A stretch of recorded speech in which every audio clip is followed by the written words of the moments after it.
When my daughter was 2 years old, she learned her letters from an app called Endless Alphabet.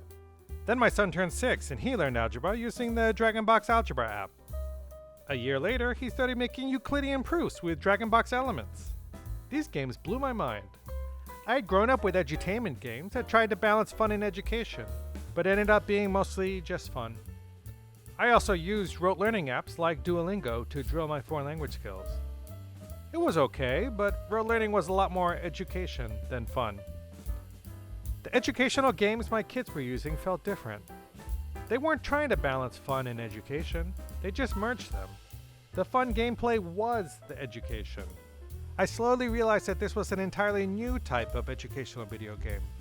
I call them Edugames, and I think they're the future. I was raised to think of education as downloading information into your head. But Edugames allow you to learn through the act of play. Play allows you to test out new ideas and create the knowledge you need inside of your own head. So I studied the Edugames my kids have been playing, and I found new Edugames and tried those out too. What I found was that these Edugames had 4 things in common, 4 things that served as the pillars for all Edugames. The first 2 pillars are the most important ones. First, you have to make manipulatives, the basic building blocks of all Edugames. Manipulatives are virtual objects you can drag and drop around your screen. You can make virtual manipulatives for adding small numbers, for adding big numbers, for geometry, for chemistry, for calculus. You can make manipulatives for almost any concept. Then you can use those manipulatives to make puzzles that people can play and solve.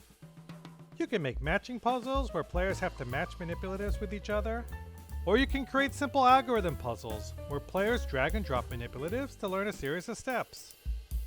You can even make complex puzzles that players solve by drag and dropping atoms in a molecule, or constants in an equation.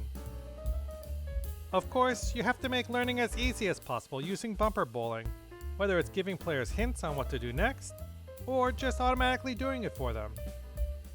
Once they've learned with the bumpers up, you can make it hard again by restoring the gutter and taking away the bumpers you installed earlier. All 4 pillars are needed to make an edugame. In the next video, we'll start with the first pillar, manipulatives.